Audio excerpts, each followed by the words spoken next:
Wait, Are you ready? Yes, but I have no idea where my windows are here. I've got to.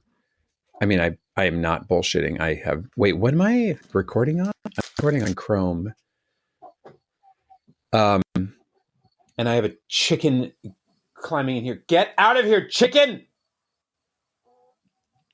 I still have no idea where these windows are. And this is Gaytriarchs.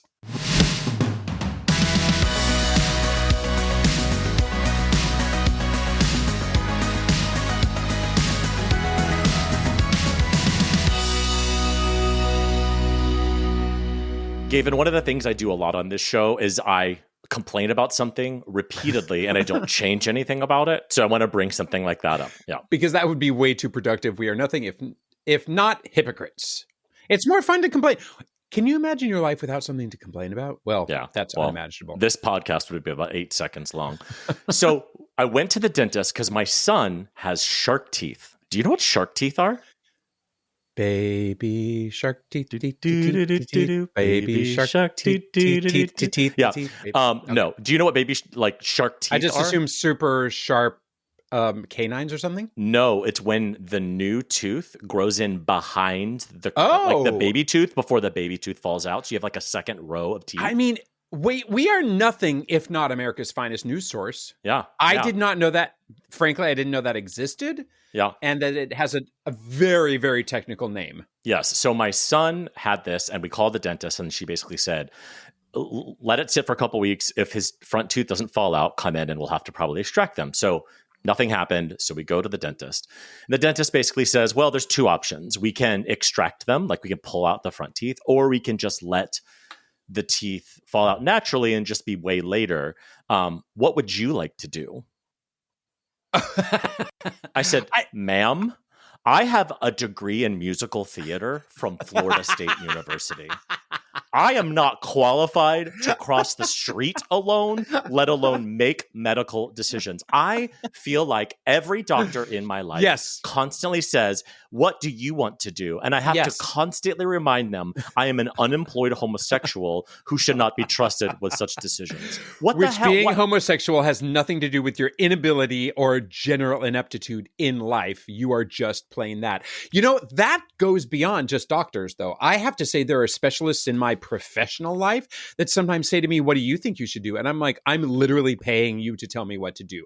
I do not know in this circumstance. If you want me to give you advice on calling my children bad names and feeling really bad about it, to unfortunately behind their backs, but so they hear it, I have plenty of advice on that. I have plenty of advice on, tap dancing and raising chickens. And none of it is very good advice.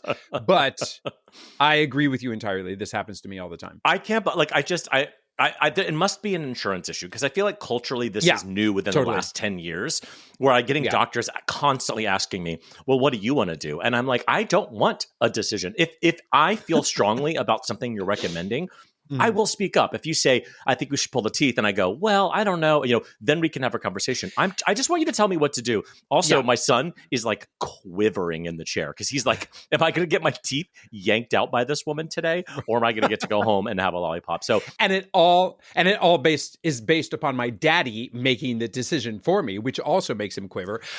My daddy who does musical theater at Florida State University. It's insane.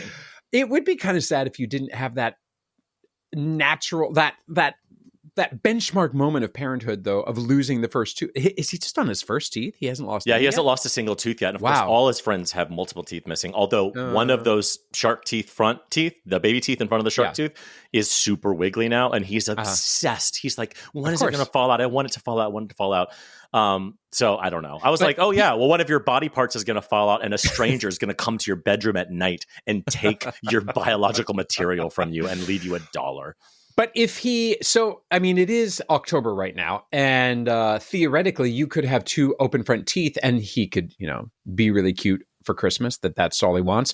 But you're saying that his shark teeth are already coming in. So he'll go from having teeth to having teeth. He won't even have gaps. I mean, they have to like move forward into the gap, so it's going to look a little like meth head from Florida for a while. But I think it'll be fine. Which your opinion on that matter is actually quite well educated. So. Expert. I'm an expert. So I obviously chose not to do anything because it was the cheaper option. But she did say, she goes, it's fine. Just let it fall out naturally as long as he's not in pain. So, and you didn't have a coupon that day for it. So correct. And as we know, I am a discount queen. I do not pay full price for anything. Speaking of queens, I see on the outline here you want to bring up a topic that I read as cake anal -gy.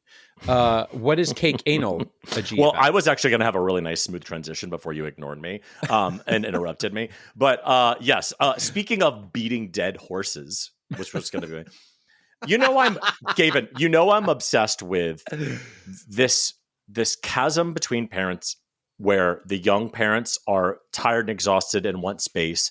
And then the older parents are like, just you wait. You'll miss it. Mm-hmm. You're going to miss this. Right. Yes. And like, I'm obsessed with this battle because I am like, somebody is not translating this. Like what is happening? And I've come to the conclusion that it's mostly the older parents have dumped a lot of the trauma and are just keeping the cute little moments. Right. And have forgotten everything. Our memories are sieves. We don't remember any of it. We do see babies in the checkout aisle and think, oh, I could do that again. And in reality, you cannot do it again. Yeah, especially at 50, Gavin. But so I realized I think the best way I could describe it, and I don't know why I keep trying to figure out the best way to describe this, is it's an analogy using cake. Imagine somebody says, guess what? You can eat cake today. And you're like, fuck, amazing. Let me eat some cake. And then the next day they're like, here's some more cake. And you're like, great.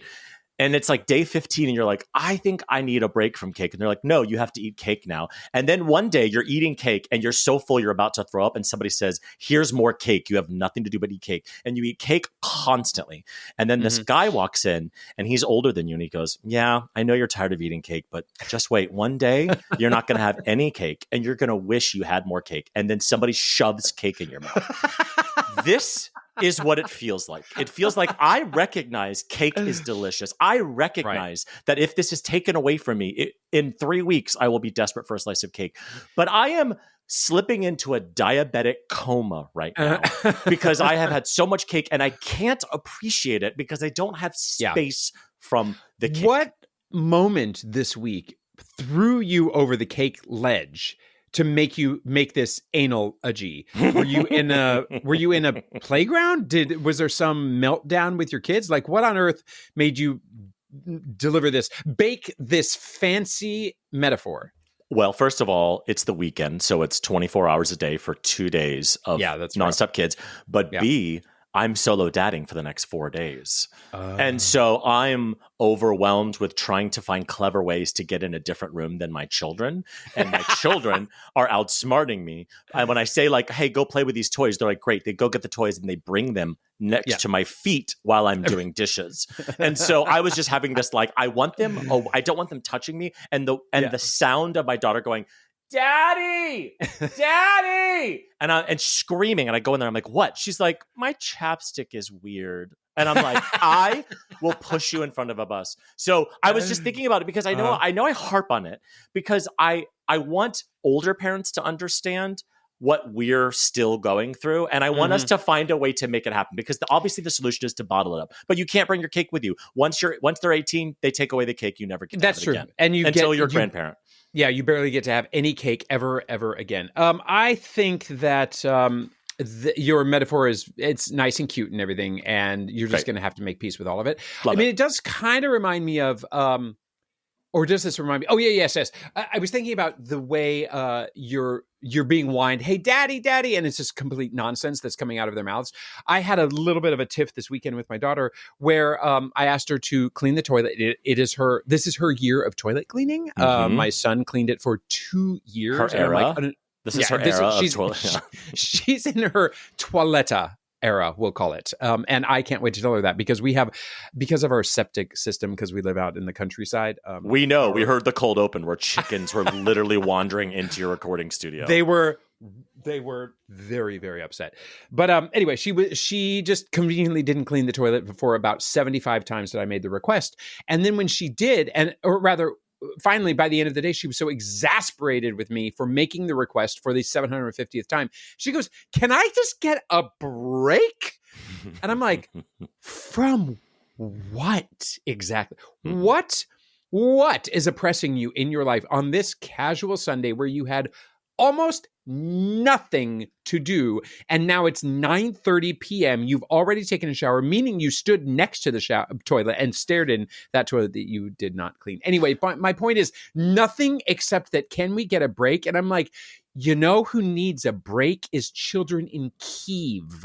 They need a break. Wow. Way to bring it to a dark place, Gavin. Wow. Children in my household don't need a break. They need to get with the plan. So, anything else you want to talk about with Israel or Palestine or Charlie Kirk? Do you want to mention anything like that? I almost did say Gaza, but wait, speaking of not Gaza, I watched a TikTok and it was talking about how you should never ask your kids more than twice. And it was like, you ask them the first time, and if they don't do it, you ask them the second time. And if they don't the second time, you throw their bed out the window. You throw their bed out the window, or you take the thing away from them, or you cancel the outing or whatever. And it was like really adamant.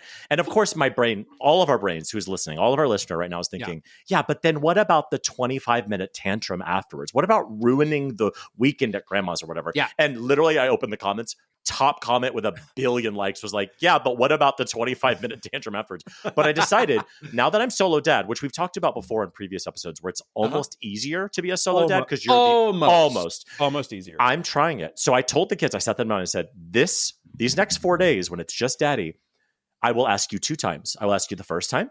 I will touch your hand and then remind you the second time and remind you, if you don't do it, what is going to happen? And 70% of the time they have fallen in line, but the 30% of the time they haven't, I have taken the thing away swiftly and calmly, and they've lost their goddamn minds. But I'm holding on to it because, when I'm a solo dad, sometimes it's easier to deal with some of these meltdowns. So I'm sticking with it for this 4 days. So next week we'll check back in with me to see if I have gotten any more gray hairs or left my family completely.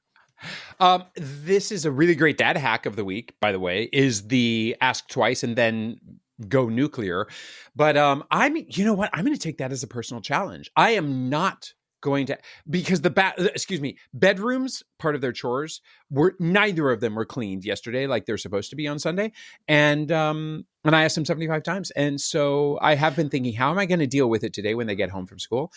And, it basically says, let me just tell you what the framework was. It was basically like, make sure that you do it when you take away the thing, you're super calm, you're not angry, you don't raise your voice. And the other thing was, make sure that they understand that this is a new change, because after the second time, I will not ask again and you will lose the thing and there will be no negotiations, but I will do it kindly. And it was basically saying, you're going to get meltdowns, but the kids push and push and push to see where that line is. And that's what they're chasing after. So your kids are chasing after that line, and at 75 times, it's still not happening. So now make it hardcore. You and your husband are going to be at the third time. When it's the third time, that's it. But in still beating this dead horse, because we're good at that, what would you do? Which is when they put it off all day long and they say, no, I'll get to it later. No, I'll get to it later. Then when do the repercussions come on? Because suddenly it's 9:30 at night and it still hasn't been done. And so then I'm left with either I'm going to take away the thing tomorrow, which of course always means a phone. And then we have a meltdown at night. Like I should have just said. It's too far away. I think you give them a time. You say, you need to do this by noon. And then at 11:30 say, hey, it's 30 minutes till noon. If it's not done at noon, you lose your TikTok tomorrow. I am so lucky to have you as a mentor, David. Obviously, said literally nobody ever. It's wild. I am a mentor at multiple organizations, and every time I show up to them, I'm always like, do they know I'm a total fucking moron? Do these people know that I don't belong here nor anywhere? And the only people who don't belong there are the ones who don't question whether or not they are a total fucking moron. That's because true. The rest of us who do that, you're my people. So speaking of nothing, it is October 1st. I am finally becoming the fullest version of myself. Your basic pumpkin spice latte. Wait, Gavin, look what I'm eating literally right now. I'm going to hold it to the camera. Can you Quest see? bar. Everybody, it is a pumpkin pie Quest bar with 20 grams of protein. So first, take your shirt off and let me see your abs. Yeah, right. No, thank you. They're pumpkin abs. No, the pumpkin abs. But like, I am fully fucking embracing it. You know, if you've been listening to the show for 5 seconds, such a basic. I am a basic bitch. I want a chunky cable knit sweater, UGG boots. I want to be holding an oversized cup of pumpkin spice latte, standing out on the balcony, looking out into my Airbnb. Like, I want the basic white woman life. Like, that is my dream life, and it's finally coming true. The leaves in my area are starting to change. People are starting to put out their spooky stuff. We're going to start putting our stuff out. Oh, honestly, it still feels early. But you know what? In the pumpkin spice life, basic bitch vibe that you're talking about, a friend of mine years ago said it was her favorite season because it was Han Solo season. And there were all these pictures of women on the sidelines of football games and stuff dressed basically like Han Solo. I feel like that isn't brought up enough. Or maybe that was just very 10 years ago that the Han Solo season was in. Oh, no. I see it everywhere. You're talking about like the black leggings with the UGG boots. High boots. Well, high boots and a vest. Like white underneath with a black vest, and then you're Han Solo. lots of tans, lots of No, it's totally that time. But I'm super into it. So do you already have your plans? Your grand plans to wow your neighbors with your outside diorama of spookiness? I do. So I am a fan of really fucking going for it in the Halloween yard, but I'm not a just throw as much shit out in the yard person. I'm not a no. Every inflatable You're a set person. Designer. I'm telling a story.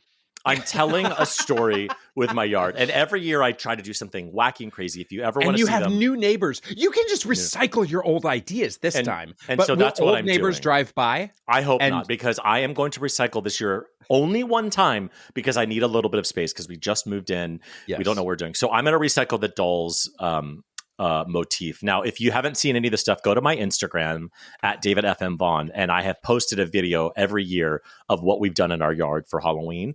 It's basically a line of dolls, like all bleeding from the mouth, walking, and they're carrying a dead body out of the house. So it's like this long line of dolls, which I sourced for a year at various like garage sales and stuff. So I'm going to be doing that again. But it's going to be new. I don't know if this neighborhood does trick-or-treating. I've already bought 30 full-size chocolate bars for the trick-or-treaters. Full-sized? Oh, you're that guy. You're like, the gays moved in. We want to make sure that we don't get hate speech. Yeah. So we're going to buy big kind of. But also what I've learned is that when you buy like the little minis and you give them like a big handful, it's actually more cost efficient to give them just one. Because at Costco, you can get a box of 30 or so for like $17 or something. It's like crazy. 30 what? Just basic Hershey bars? Or there's like a full-size Kit Kat, full-size Hershey, full-size bag of peanut M&Ms, regular M&Ms, and full-size, like the double Reese's cups. So I don't know. I think that's a solid door thing. And also it's just like the scoop. It's like who gets the bigger scoop, whatever. So we're excited. I don't know who's going to come to my door. I don't know if this is a neighborhood where we can even walk around or if we're going to have to drive where all the rich white people live. So we'll have to figure that out. But what about you guys? What are you guys going to do for... You know what? I am already stressed about this because I wonder how much we've actually grown out of it, which is so depressing. That's sad. My daughter, well, I know last year, my daughter said, I think next year I'm just going to go to house parties. And I'm like, the hell you are. I don't know what the first year high school students do. I know what the fourth year high school students probably do. They get banged in somebody's mom's townhouse. Or in the back of a station wagon. Yes. Do those exist? Back of an SUV. Anyway, this is the first year in the last 13 years, maybe 12 years, that my kids don't already have a plan. We have no costume planned. We have nothing planned. Isn't that so weirdly bah humbug? I find Halloween really exhausting, though. So I don't know. It's more sad, but it's more sad. It's a normal part of growing up, right? Like you're too cool for it. You just want to go to the parties. You know, along those lines, I will be very sad when that happens. My daughter is just recently turned 14, and she said the other day she doesn't know what she wants. All she's asking for her birthday is a puppy, and we're like, "You're not getting a puppy." And she says, "Well, that's the only thing I want. And if you don't get me a puppy, I'm going to jump off the roof." And we're like, "Okay, drama queen, can we not be quite so extra?" But she did say the other day, I feel like this is, she said it in a really snotty way, I feel like this is going to be the first year that I think this is the lamest birthday of my life. And I was like, guess what, darling? You're now on the cusp of realizing that birthdays aren't the magic that they were when you were 8. This is just a reality, you know? Like, what do you get? It's not even the thrill of clothes. It's kind of like, well, I really just do need some new socks and I don't care about anything else. So we're entering a phase of lack of magic, frankly. And because birthdays get to be kind of like just underwhelming, you know? Yeah. Yeah, especially after 50.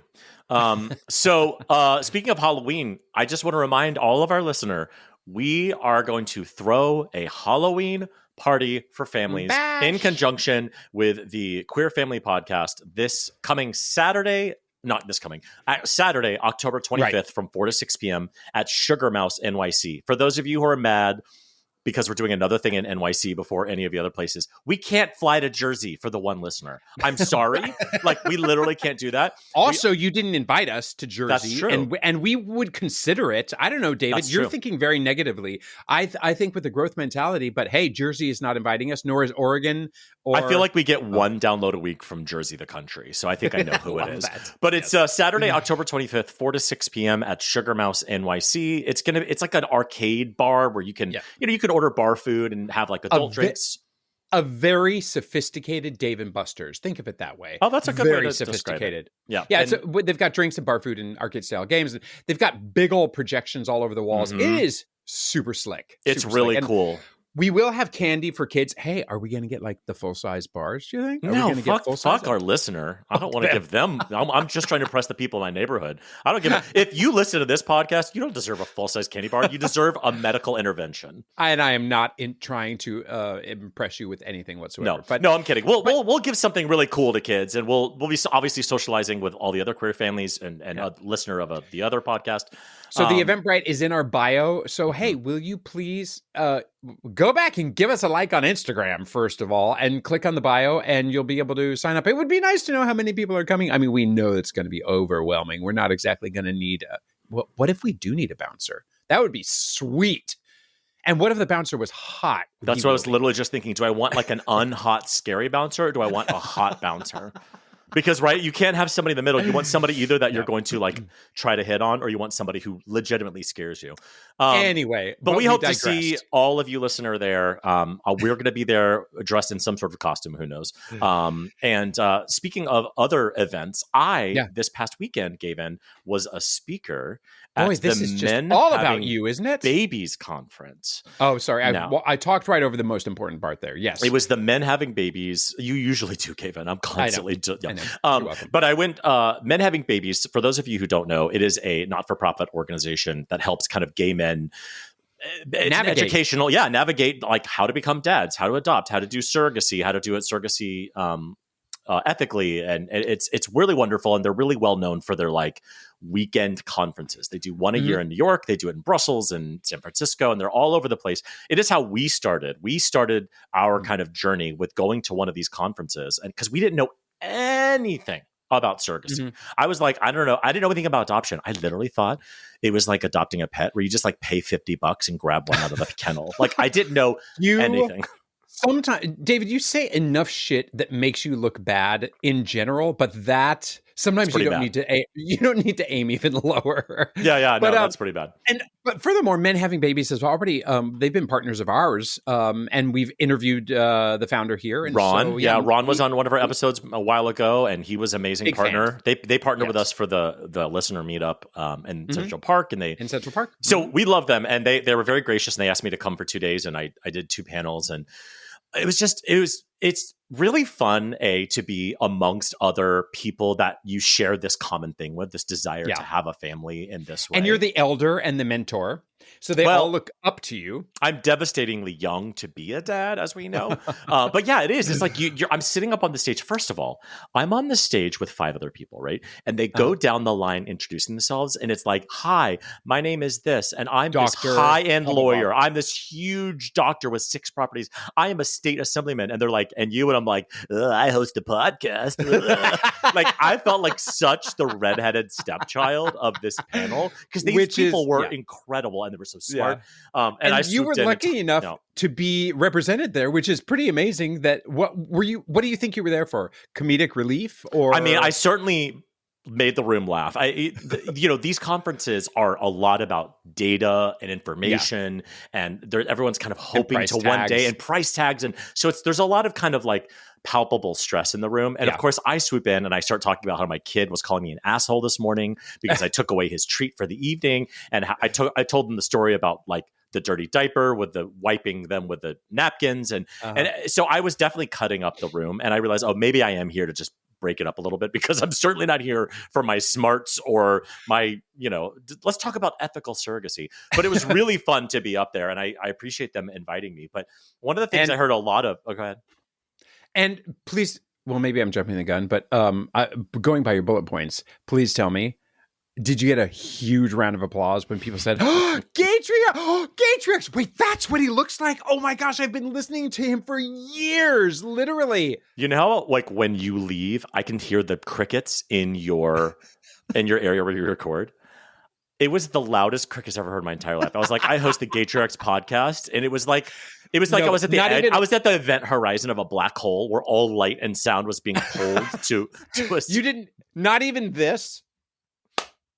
No, not a single person. Although I did recognize some listener that had come to our meetup who were in the room. So I know there were people who do the show, but it was funny because afterwards there was this big like drinks and socialization, and everyone who came up to me was like, "Oh, like your podcast sounds so fun. What is the name of it?" Not a single person came up to me and was like, "Oh my God, I've been listening since day one." Everyone was like shocked that this podcast existed, which was hilarious, and also fully our fault because we don't do any sort of marketing or public. Right. Hey, we're still waiting for that intern to reach out to us. Yeah. Person. I feel like a few weeks ago we were like, can somebody please help? And listener is not helping. But. No, listener's not helping. But I wanted to go over some of the like stuff that I heard consistently, which I thought was interesting for us as like leaders in this comedic gay space, which is one is most people came out to me and they were like, because I had talked a little bit about like the real hardcore numbers of surrogacy, because they kind of paint pictures of like, oh, it could be $100,000, it could be $200,000, and I was like, I couldn't afford that. I had to coupon queen my way through it, and I paid about $60,000. And they were like, wait, can you tell me more? And so people really wanted to know if our show would do a deep dive onto like the brass tacks costs. Now we have a little bit talked about that, but I thought maybe that's a thing we can kind of go back to. We haven't focused on it. Correct. It's always kind of buried in the middle of another conversation. So that would be helpful. Yeah. But I think it's because also we are more of a podcast for people who are parents to kind of commiserate about that stuff. There was a no-named person who was telling me, they're in the surrogacy process and they're very excited.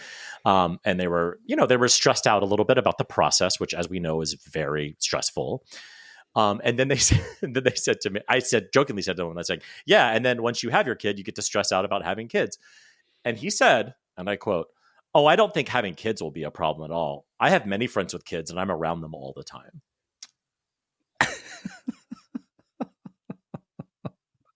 And so, mystery guest, I want you to reach out to us after your lovely children are born. Reach out to us about 8 months after they're born. And I want you to come on the show and defend yourself. Just not really the problem. And defend Kids yourself. Are just not really the problem. And then the last thing I want to say about men having babies, we've Ron, who is the head of Men Having Babies, came on 10 episodes ago, so you can go back and listen to that episode. But one thing that I didn't know happened, and I was invited to, again, why, Gavin? I do not know. But there was about 10 people invited to this private backroom meeting, and it was this big table, and it was this logistics meeting between again, every person in this room are the biggest leaders in every sector of the United States. It was incredible. I was so embarrassed and to be could there. All afford to be sponsors of Gaytriarchs. Correct. And actually blow us up so that we have more than one listener. Correct. And they were basically talking about, because Men Having Babies does this kind of educational outreach thing, but they also do a lot of political kind of lobbying. They're trying to help change laws when it comes to ethical surrogacy in the United States and all that kind of stuff. So they have this like political arm, and they've been working on things. And it was this meeting of like strategy of how do we get these particular laws changed, New York State, the equitable IVF mandate. There's a lot of, and it was listening to like head of an insurance agency talk to the head of I was literally like, I think this was I don't know if I should have been here. Now I feel like I did participate in the conversation. But the reason I bring it up to our listener is that men having babies, and they don't sponsor the show at all, but they are working so hard behind the scenes that we see for all of these legislative purposes. And it was just really impressive to watch these brilliant minds come together and find strategies. And the stuff I heard, I was like, oh, this is why nothing gets done in the world. Because there is, you know this because you work in politics, there's 400 checkpoints to get a bill through Congress. So, but the fact that they use their platform to bring together these minds to actually try to affect change is pretty awesome. Because they could just like charge people $50 to come to the conference or whatever it is, and just like not try to affect change. So the fact that they're doing that is really awesome. It's cool. Incredible. Yeah, it was. Cool. So I was very, very thankful that I was invited. And if I've met you there, hello, welcome. If you're a new listener because you met me there, hi, welcome. You will be disappointed in this show. Lastly, I want to talk about another listener. What did you want to say something? No, you want to go to gay news? I had such a good transition from leaders affecting change. But if you want to go back to, go back to daycare, no, I'm going to skip it. I'm going to move it. We're going to move it to next week. Yeah. All right, next week. Well, guess what? Speaking of leaders making change, even if they are in no longer smoke-filled rooms with a bunch of gay men in the background making decisions, I want you to know that there is a teensy bit of good gay news out there. Okay? Wow. I know. You ready? We haven't had gay news in a while, not because, well, it's basically because everything's really shitty, right? But I want you to know that 2 senators are bringing back the 988 suicide prevention hotline. And in particular, they're doing it with specific funding for LGBTQ plus youth access, specialized access for queer youth. And it's coming thanks to Senator Tammy Baldwin, gay senator, and Lisa Murkowski, Republican. And they are doing a bipartisan sponsorship of bringing back, funding for queer youth in that 988 suicide prevention hotline. Isn't that great gay news? Yeah. I mean, I thought you were saying it ironically, like you were saying, great gay news. No. Just kidding. We lost all our rights. No, not yet. But speaking of losing all our rights, Amy Coney Barrett, who is obviously on the Supreme Court, was interviewed this weekend on, Face the Nation or, one of the Sunday morning news shows, because she is, of course, she wrote a book and she needs more money because she's on the Supreme Court and needs to write a book to, get her opinions out there. But she was asked specifically to respond to Hillary Rodham Clinton's warning to all of her gay friends to basically be like, hurry up and get married and be careful because they will probably roll back gay marriage. And Amy Coney Barrett said, we just have to shrug off those people criticizing the Supreme Court. Now, I know that she was dodging the answer, but let's hold her to her words, and just say, Amy Coney Barrett, we are relying on you to shrug off those people criticizing the Supreme Court, because we know you know what is the right thing to do, and it is certainly to maintain marriage rights for, frankly, everybody, but in this case, especially for the gays. Mm-hmm. But my postscript to that is, I've just realized Amy Coney Barrett's name absolutely reminds me of something else all the time. And do you have any idea what that is? I only, because I'm looking at the outline, know exactly what you're talking about. And I had for sure thought about that. For a listener out there, there's a really, really great musical called the 25th Annual Putnam County Spelling Bee, in which there's this adorable character who was played by Jesse Tyler Ferguson in the original cast, called Leaf Coney Bear. And he has severe ADD or ADHD, and he's very, very distracted in the show. And when he steps up to the mic to spell his words, he goes into a trance and whatnot. And it's just really funny to think of Amy Coney Barrett as Leaf Coney Bear's, doppelganger on the Supreme Court. Let's have a mashup of that sometime. And also Jesse Taylor Ferguson, how about come be a guest on our show, huh? Okay. You already gave us a dad hack of the week, but I had another one. So since I already wrote it down, let's look at it. I thought this was genius. I overheard somebody actually saying this just this weekend. They said that because they have kids who still wet the bed, and I am assuming these are children under, well, who knows? No judgment. But they tend to put on multiple layers of mattress covers and sheets up to 3 at a time so that you can just rip it off in the middle of the night and keep going. That never occurred to me. We got that. I don't know where we saw that, but we did that, and it's a game changer. You literally do cover, mattress protector, cover, mattress protector, cover, mattress protector, and you just rip through. However, make sure you have really good mattress protectors, because we've had some cheap ones where it's soaked through all 3 and you're like, fuck, I got to do it all again anyway. Yeah. But yeah, get really good ones. And that's absolutely, because middle of the night, we have to turn on lights and all that kind of stuff. Yeah. Oh my God. I'm so glad I'm through those days. My children do not wet the bed anymore, but there was a time. Oh God. Every single night. And we started having to set alarms on our phone, talk about dad hack, so that we would not allow our children to drink anything after 4:00 in the afternoon, which seems really bad. Or the other alarms where you have to, like we would do when they were potty training, we would set an alarm to wake them up to pee, usually at midnight and 4 a.m. We would wake them up and walk them into the bathroom. That too. No. And have them be completely asleep, holding them up, helping them pee, putting them back to sleep. No. Oh, man. Anyway, and finally, last week, I think we gave really short shrift to our DILF of the Week because we just on principle gave it to Jimmy Kimmel, who deserves all the things, plus he's hot. Love that beard. But let's go back to who it was supposed to be had the Trump administration not stuck their heads in there, right? Wait, your husband is kind of Jimmy Kimmel vibes.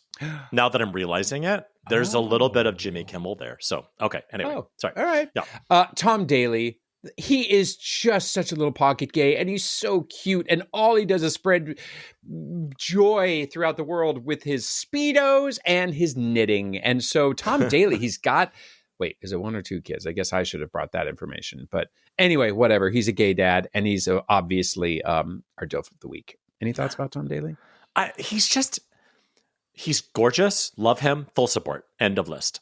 However, he's just a little Twinkie for me. Like, it's just that, like, the hairless, lean Twinkie is just not...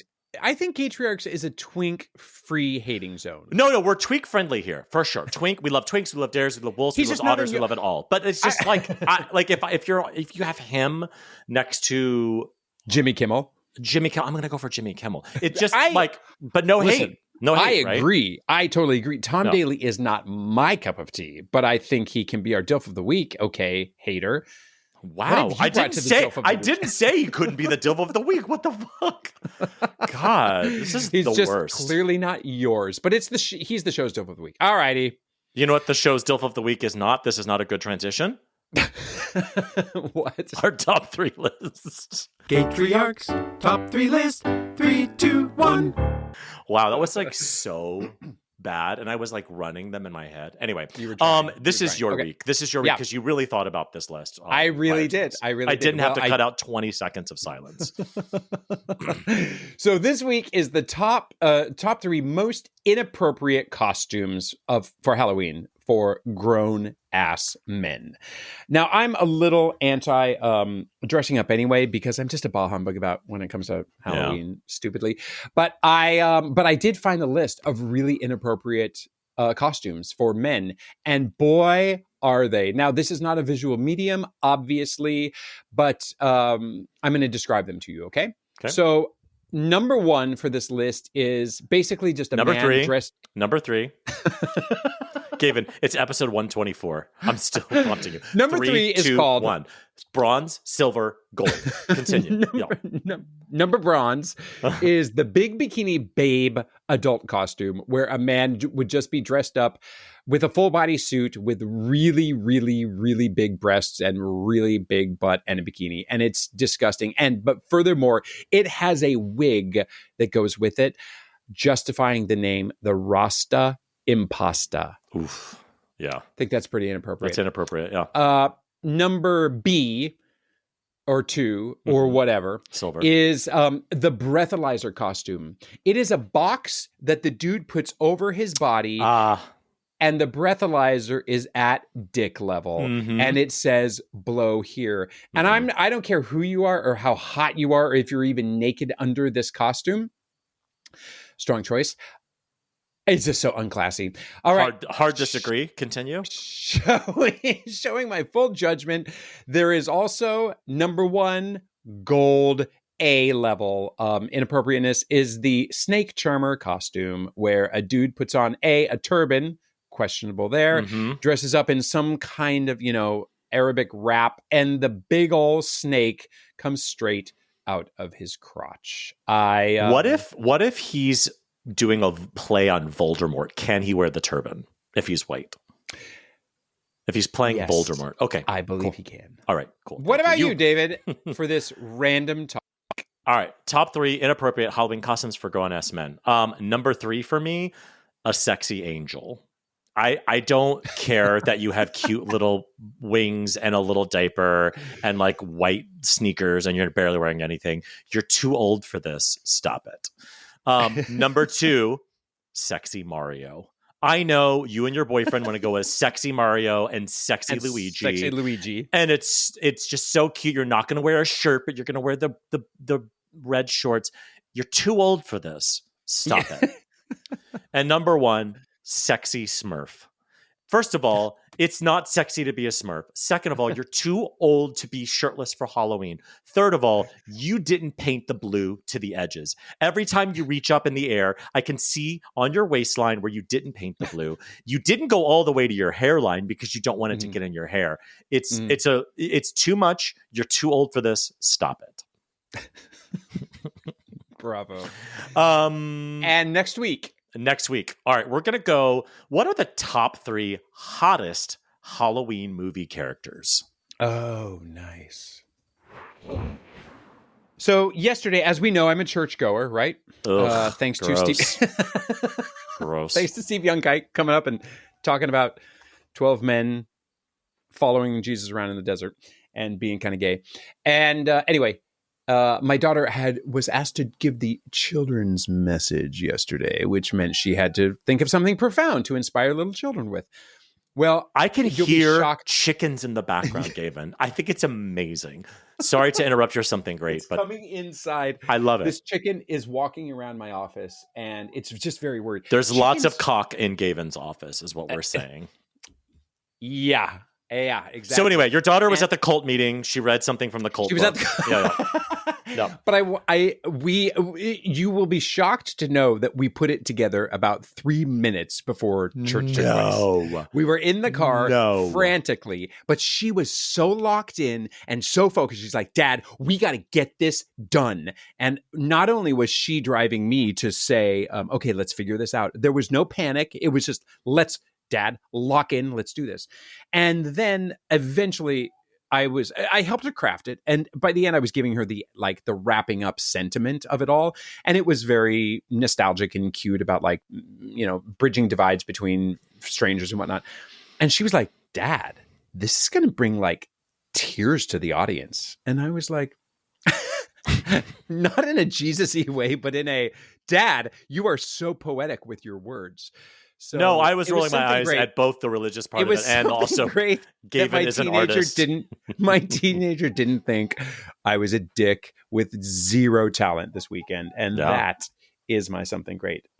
So my something great is also my child, which I don't normally like to do. I like our something great to be more useful to our listener, like an app or a movie, or a TikTok.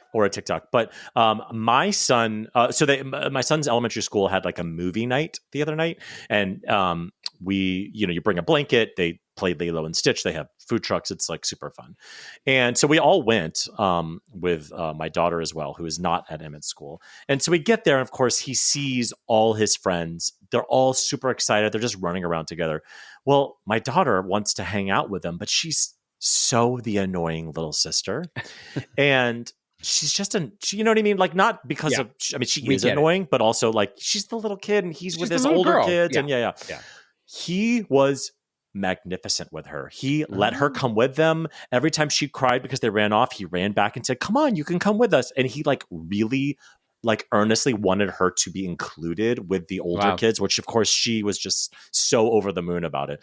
And it was just one of those moments where your kid earnestly does something without you good. And you're oh, that must just be in them because it didn't threaten them with, taking away their iPad to do this. They just earnestly did something good. Has nothing to do with your integrity. Oh my God, no. Oh, not at all. And you're like, oh, there is some good naturally inside this child. And, you know, it was just a nice little heartwarming moment. And that's our show. If you have any comments, suggestions, or general compliments, you can email us at GaytriarchsPodcast@gmail.com. Or you can DM us on Instagram. We are at GaytriarchsPodcast on the internet. David is at David FM Vaughn everywhere, and Gavin is at Gavin Lodge on I Have Chickens. Please leave us a glowing 5-star review wherever you get your podcasts. Thanks, and we'll cock-a-doodle-doo you next time on another episode of Gaytriarchs.